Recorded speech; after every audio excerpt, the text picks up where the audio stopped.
नमस्कार, मैं हूं ईबा जावेद और आप देख रहे हैं गुलिस्तान न्यूज। वक्त हो चला है सुपरफास्ट खबरों का, तो शुरू करते हैं बिना किसी देरी के।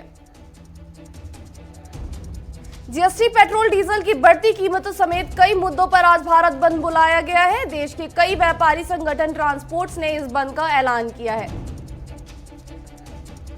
इस बंद के दौरान आज बाजारों और ट्रांसपोर्ट को बंद रखा जाएगा। ये बंद आज सुबह 6 बजे से चल रहा है, जो रात 8 बजे तक रहेगा। व्यापारियों द्वारा बुलाए गए भारत बंद को दिल्ली में असर नहीं दिखा है। दिल्ली की कई बड़ी मार्केट्स ने इस बंद को विरोध किया है और नहीं शामिल होने का फैसला लिया है।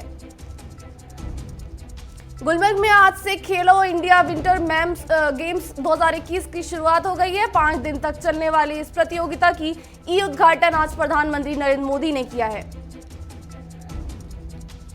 इस प्रतियोगिता में देश के 27 राज्य व केंद्र शासित प्रदेशों से 1200 खिलाड़ी भाग ले रहे हैं। प्रतियोगिता में 9 विभिन्न प्रकार के खेल गतिविधियां आयोजित की जाएंगी। उद्योगपति मुकेश अंबानी के घर के बाहर संगीतकार को 20 टिन का छड़ें मिली हैं। क्राइम ब्रांच और एटीएस इस मामले की खंगालने में जुटी हुई है। मुंबई क्राइम ब्रांच की कुल 10 टीमों इस मामले की जांच करने में जुटी हैं। इस मामले में अभी तक 5 संदिग्धों को पर नजर रखी गई है। साथ ही सीसीटीवी फुटेज को भी खंगाला जा रहा है। इस बीच गाड़ी से एक चिट्ठी बरामद की गई है। चिट्ठी में कहा गया है कि नीता भाभी, मुकेश भैया, ये तो सिर्फ एक झलक है। अगली बार सामान पूरा होकर तुम्हारे पास आएगा और पूरा इंतजाम हो गया है। महाराष्ट्र के गृह मंत्री अनिल देशमुख ने कहा है कि मुकेश अंबानी के आवास के पास जिलेटिन की एक बार कार मिलने के बाद से ही मुंबई पुलिस की क्राइम ब्रांच पूरे मामले की जांच कर रही है। गुजरात के स्थानीय निकाय चुनावों में आम आदमी पार्टी के शानदार प्रदर्शन से उत्साहित दिल्ली के मुख्यमंत्री अरविंद केजरीवाल आज सूरत को रोड शो करने जा रहे हैं। सपा अध्यक्ष अखिलेश यादव अपने पूर्वांचल दौरे के बीच आज मिर्जापुर के दौरे पर जाएंगे। अखिलेश यादव 2022 में बाईसाइकिल चलाने के अभियान के धार देने के तहत जौनपुर से मिर्जापुर जाएंगे। राघव चड्ढा ने दावा किया है कि 1 महीने के लिए केंद्र सरकार न्यास नदी का पानी दिल्ली आने से रोक रही है, जिस वजह से गर्मी के मौसम में 25% पानी की सप्लाई नहीं हो पाएगी। सीएम अरविंद केजरीवाल ने कहा है कि सूरत में नगर निगम चुनाव के नतीजे बताते हुए कि पूरे देश में अगर भारतीय जनता पार्टी को कोई पार्टी चुनौती दे रही है तो वो है सिर्फ आम आदमी पार्टी। एमसीडी उपचुनाव को लेकर मुख्यमंत्री अरविंद केजरीवाल ने दिल्ली वासियों से कहा है कि दिल्ली में आपकी सरकार है और एमसीडी में भी आपके पार्षद होगा, तो दोनों दल मिलकर दिल्ली का विकास करेंगे। यूपी एसटीएफ ने फर्जी नाम फतेह के सिम को लेकर जासूसी करने के आरोप में 2 और लोगों को गिरफ्तार किया है। ये दोनों गिरफ्तारी 3 चीनी नागरिकों से पूछताछ के बाद की गई है। केरल पुलिस ने कोझिकोड रेलवे स्टेशन पर एक ट्रेन से विस्फोटक सामग्री बरामद की है। इस दौरान पुलिस ने एक महिला को हिरासत में लिया है। कोलकाता में कोयला घोटाला और पशु तस्करी मामले को लेकर ईडी ने आसनसोल समेत कई जगहों पर छापेमारी की है। केरल में विधानसभा चुनाव से पहले माहौल बनाने के लिए भाजपा कुछ नए नामों को अपने कुनबे में शामिल कर रही है, प्लान कर रही है। पंजाब के अमृतसर मांझा में आम आदमी पार्टी के पूर्व डिप्टी मेयर ओम प्रकाश गब्बर और पूर्व प्रधानमंत्री मनमोहन सिंह ने भाई एसएस कोहली के साथ मिला है। उन्होंने पार्टी की सदस्यता ग्रहण कर ली है। वाराणसी के बनारस हिंदू यूनिवर्सिटी में पढ़ाई शुरू कराने की मांग को लेकर प्रदर्शन कर रहे 5 छात्रों को पुलिस ने हिरासत में ले लिया है। हरियाणा में बढ़ रहे जबरन धर्मांतरण के मामलों को रोकने पर सरकार पूरी तरह से गंभीर है। हरियाणा सरकार आने वाले बजट सत्र में लव जिहाद के खिलाफ कानून बनाने के लिए विधेयक ला रही है। हरियाणा के गृह मंत्री अनिल विज ने बताया है कि लव जिहाद कानून पर प्रारूप पूरी तरह से तैयार कर लिया गया है, वो ड्राफ्ट भी हो चुका है। हिमाचल प्रदेश विधानसभा का बजट सत्र आज से शुरू हो गया है। इसमें कांग्रेस महंगाई, बेरोजगारी और भ्रष्टाचार जैसे कई मुद्दों पर आक्रामक रुख अपनाने की तैयारी हो रही है। झारखंड सरकार ने राज्य में अब हुक्का बार को पूरी तरह से बैन कर दिया है। यही नहीं, सार्वजनिक स्थलों पर तंबाकू या सिगरेट को बेचना और खरीदना भी गैर कानूनी होगा। प्रगतिशील समाजवादी पार्टी के राष्ट्रीय अध्यक्ष विशपाल यादव ने कहा है कि भाजपा को रोकने के लिए वे समाजवादी पार्टी के साथ मिलकर चुनाव लड़ेंगे। विशपाल यादव ने कहा है कि 2022 के चुनाव में भाजपा को रोकने के लिए पूरी ताकत लगाई जाएगी। छोटी पार्टियों से भी अनुरोध है कि भाजपा को रोकने के लिए एकजुट रहें। तेजस्वी यादव ने नीतीश सरकार पर आरोप लगाते हुए कहा है कि भले ही बिहार का बजट आकार 2,11 करोड़ था, लेकिन सरकार बजट का सिर्फ 33% ही खर्च कर पाई है। तेजस्वी यादव ने कहा कि उनकी सरकार के दौरान राज्य के आंतरिक संस्थानों की हिस्सेदारी 20% थी, जबकि अब यह घटकर 18% हो गई है। अमेजन प्राइम की इंडिया हेड अपर्णा पुरोहित का इलाहाबाद हाईकोर्ट से बड़ा झटका मिला है। कोर्ट ने अपर्णा पुरोहित की अग्रिम जमानत याचिका खारिज कर दी है। देश में कोरोना वायरस के पिछले 24 घंटों में 16,577 नए कोरोना केस सामने आए हैं। इस दौरान 120 लोगों की मौत हो गई है। राजस्थान सरकार ने कोरोना के प्रकोप पर रोकथाम के लिए एक बड़ा फैसला लेते हुए केरल से आने वाले आरटी-पीसीआर को नेगेटिव रिपोर्ट अनिवार्य कर दी है। विदेशी मंत्री एस जयशंकर ने बताया है कि भारत और चीन के बीच आगे की आसान करने के लिए 3 फॉर्मूले को लेकर बात हुई है, जिसके आधार पर विवाद को निपटाया जाएगा।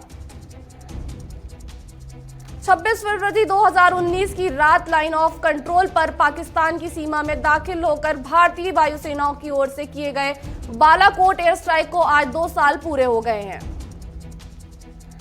सरकारी दावे के मुताबिक मिराज 2000 ने बालाकोट स्थित जैश-ए-मोहम्मद के आतंकी ठिकानों पर करीब 1000 किलो के बम गिराए, जिसमें तकरीबन 300 आतंकी मारे गए थे।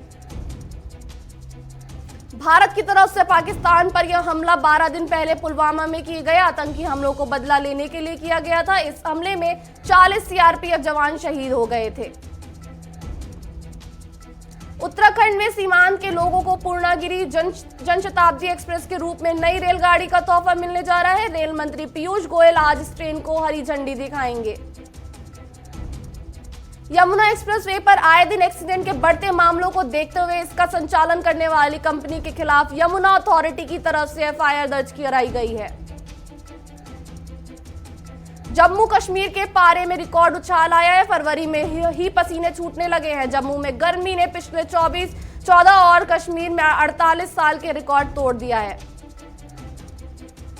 इसी बीच मौसम विज्ञान केंद्र ने आज और कल जम्मू और कश्मीर के कुछ हिस्सों में बर्फबारी और चेतावनी दी है। गुलमर्ग में न्यूनतम तापमान 0.6 डिग्री सेल्सियस कम दर्ज किया गया है। इसके अलावा गुलमर्ग और सोनमर्ग में हल्की बर्फबारी भी हुई। बिजनौर में बाइक सवार 2 बदमाशों ने एक महिला के कुंडल लूट लिए। पुलिस बदमाशों की तलाश में जुटी हुई है। लखीसराय में अपराधियों ने अपासना एक्सप्रेस ट्रेन पर अंधाधुंध फायरिंग कर दी और इस घटना में एक रेल कर्मी घायल हो गया, जिसे रेल अस्पताल में भर्ती कराया गया। झारखंड के साहिबगंज में एसपी अनुरंजन ने कई महीनों से थाने में दर्ज मामलों का निष्पादन करने के दिशा निर्देश दिए हैं। साहिबगंज में आदिवासियों का सबसे प्रसिद्ध माघी पूर्णिमा भव्य भोले को लेकर जिला प्रशासन गंगा घाट को निरीक्षण करने पहुंची।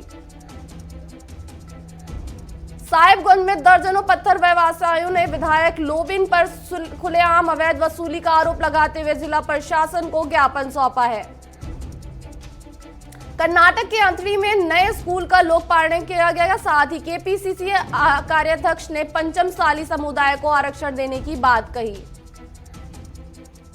कर्नाटक के बेलगाम में अनैतिक संबंध के चलते युवक की हत्या कर दी गई है। पुलिस आरोपियों को गिरफ्तार कर घटना की तहकीक करने में जुट गई है। बेलगाम में राज्य के ग्रामीण विकास और पंचायत राज मंत्री के.एस. ईश्वरप्पा ने पूर्व मुख्यमंत्री के दिमाग खराब होने की टिप्पणी की है। बिहार के राघोपुर में एक नवजात शिशु को कार्टून में डालकर पुलिया के नीचे एक झाड़ी में फेंक दिया। पुलिस मामले की जांच में जुटी हुई है। पटना में पेट्रोल और डीजल के बढ़ते दामों को लेकर राजद नेता और कार्यकर्ताओं ने अशोक राजपथ को जमकर हंगामा किया।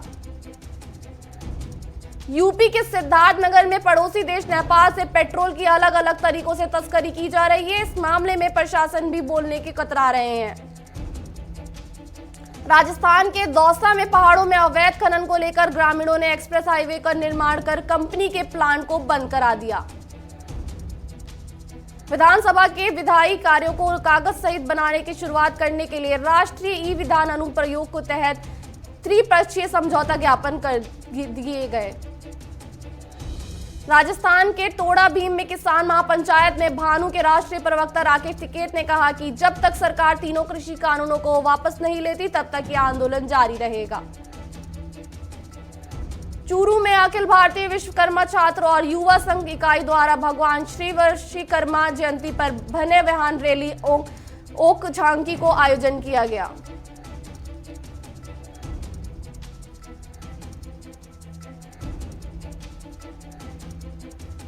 जोधपुर में देह व्यापार के आरोप में पुलिस ने 6 महिलाओं सहित 10 लोगों को गिरफ्तार किया है।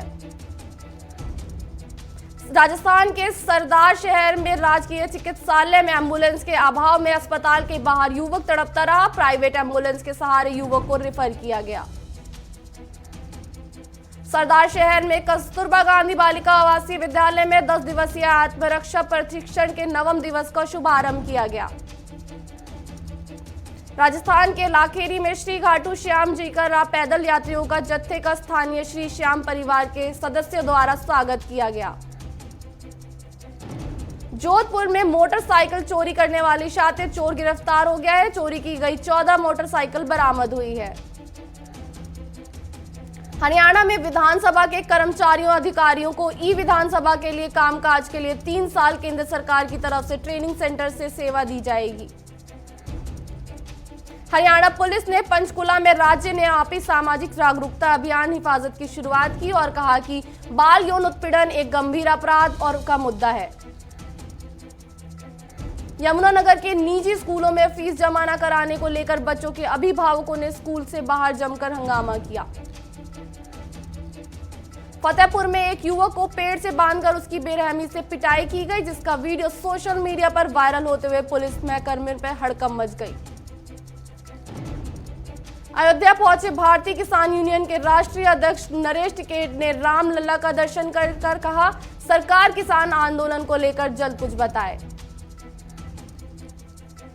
सोलन ने बीजेपी का आगामी नगर निगमों सहित 2020 के विधानसभा चुनावों की तैयारियों को लेकर शिमला संसदीय क्षेत्र को 2 दिवसीय प्रतीक्षा कार्यक्रम संपन्न हुआ। लखनऊ में मुख्यमंत्री मुलायम सिंह के करीबी अधिकारी पर लखनऊ नगर आयुक्त ने सस्पेंशन का आदेश दे दिया है। आदेश ने नगर निगम में हड़कंप मच गया है। राजस्थान के चूरू में साइबर क्राइम और साइबर सिक्योरिटी पर वर्चुअल माध्यम से सिस्को वेब एक्स के जरिए 1 दिवसीय प्रशिक्षण कार्यक्रम का आयोजन किया गया। बागपत में अपने देवर की हत्या की साजिश रचने वाली भाभी को 3 भाड़े के हत्यारों के साथ गिरफ्तार किया गया। राजस्थान के जालोर में भारत माला प्रोजेक्ट की वजह से गांव जाने के रास्ते बंद हो गए हैं, जिसको लेकर ग्रामीणों ने आंदोलन की चेतावनी दी है। सेंसेक्स 1039 अंक नीचे 49,999.8 पर कारोबार कर रहा है। वहीं निफ्टी की बात की जाए तो निफ्टी 1018 अंक नीचे 35,500.5 पर कारोबार कर रहा है। पेट्रोल डीजल के दाम में बदलाव नहीं हुआ है। पेट्रोल 90.9 रुपए और डीजल 81.32 रुपए के हिसाब के दाम कल के भाव पर बिक रहा है। मार्केट रेगुलेटर सेबी के चेयरमैन अजय त्यागी ने कहा है, अभी वोलेटिलिटी इंडेक्स 20 से ऊपर चला गया है, जो जांच साल के औसत से ऊपर है, लेकिन रिकवरी भी बहुत तेज रही है। मार्च में 12 से 15 कंपनियां आईपीओ लाएंगी। अब तक जनवरी और फरवरी में 8 कंपनियों ने 12,720 करोड़ रुपए आईपीओ से जुटा ली है। आरबीआई ने जुलाई 2021 से लागू होने वाले नए payment aggregators and payment gateway नियमों के तहत ग्राहकों को क्रेडिट कार्ड डाटा स्टोर करने की मांग खारिज कर दी है। जीएसटी को लेकर कैट ने आज भारत बंद बुलाया है। सड़क परिवहन क्षेत्र और सर्वोच्च संस्था all India transport welfare association और अन्य संगठनों ने भी बंद का समर्थन कर ऐलान किया है। तकनीकी दिक्कत के चलते नेशनल स्टॉक एक्सचेंज पर कारोबार कर 4 घंटे रुक गया था, जिसको सेबी ने दुरुस्त करने के सभी उपाय किए। डिजिटल सोशल मीडिया पर सख्ती की गई है, जैसे कि अगर कंटेंट महिलाओं के खिलाफ हुआ तो 24 घंटों में उसको हटाना जरूरी होगा। ट्रांसपोर्टरों को कहना है कि अगर डीजल की कीमत काबू नहीं हुई तो सभी सेक्टरों में माल भाड़ा बढ़ाने बाध्य होंगे, इसके महंगाई और बढ़ सकती है। आरबीआई के गवर्नर ने कहा है कि देश का एमएसएमई सेक्टर अर्थव्यवस्था के विकास के इंजन के रूप में आगे आया है। साथ ही देश में पेट्रोल और डीजल के बढ़ते दाम चिंता का विषय है। कोरोना के आंकड़ों की बात की जाए तो दुनिया में अब तक 11.35 करोड़ से ज्यादा लोग कोरोना से संक्रमित पाए गए हैं। वहीं इस महामारी से 25.18 लाख मौतें हो चुकी हैं। अमेरिका में संक्रमितों का आंकड़ा 2.90 करोड़ से ज्यादा हो गया है। साथ ही कोरोना से अब तक 5.30 लाख लोगों ने अपनी जान गंवाई है। फ्रांस में एक दिन में कोरोना के 25,000 से ज्यादा नए मामले सामने आए हैं, जिस कारण अब यहां फिर से लॉकडाउन की तैयारी की जा रही है। बांग्लादेश ने सबसे बड़े वेश्यालय के सेक्स वर्कर्स को कोविड-19 वैक्सीन लगाना शुरू किया है। इस मुहिम की खास बात यह है कि उसके लिए उम्र संबंधी बाधा को खत्म कर दिया गया है। चीन ने कोविड-19 के 2 दौर के टीकों को इस्तेमाल के लिए मंजूरी दे दी है। इसके साथ ही चीन में टीकों की संख्या बढ़ गई है। कैंसिनो ने कहा है कि एक खुराक वाला उसका टीका खुराक दिए जाने के 28 दिन के बाद 65.28% प्रभावी है। इस वैक्सीन को 2 से लेकर 8 डिग्री के तापमान तक भंडारण किया जा सकता है। नासा ने मार्स के सतह की 360 डिग्री हाई डेफ फोटो जारी की। ये 142 तस्वीरों को मिलाकर तैयार किया गया है।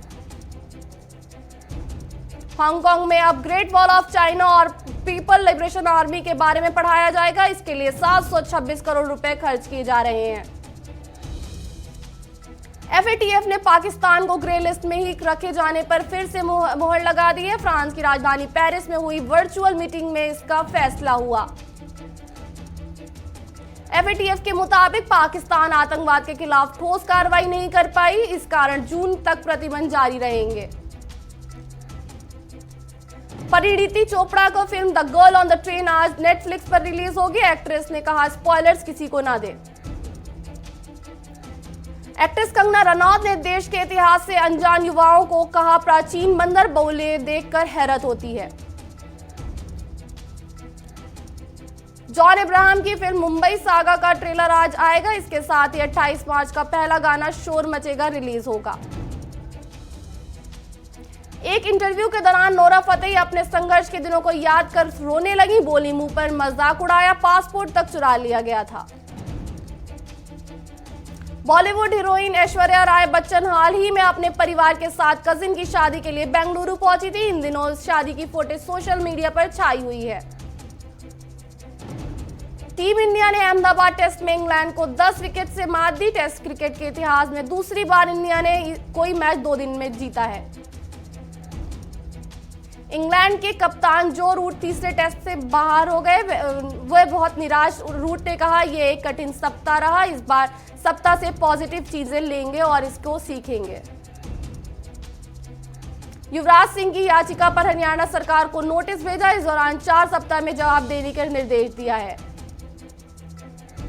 भारतीय स्पिनर आर अश्विन ने टेस्ट करियर के 400 विकेट पूरे कर लिए। उन्होंने यह उपलब्धि इंग्लैंड के खिलाफ अहमदाबाद में खेले गए डे नाइट टेस्ट में हासिल की है। पृथ्वी शॉ समिति ओवर की क्रिकेट में जोरदार बल्लेबाजी कर रहे हैं। उन्होंने विजय हजारे ट्रॉफी में पुडुचेरी के खिलाफ 152 गेंदों पर 227 रनों की पारी खेली। तो आज के लिए इतना ही। और बड़ी खबरों के लिए बने रहे हमारे साथ, देखते रहें गुलिस्तान न्यूज। धन्यवाद।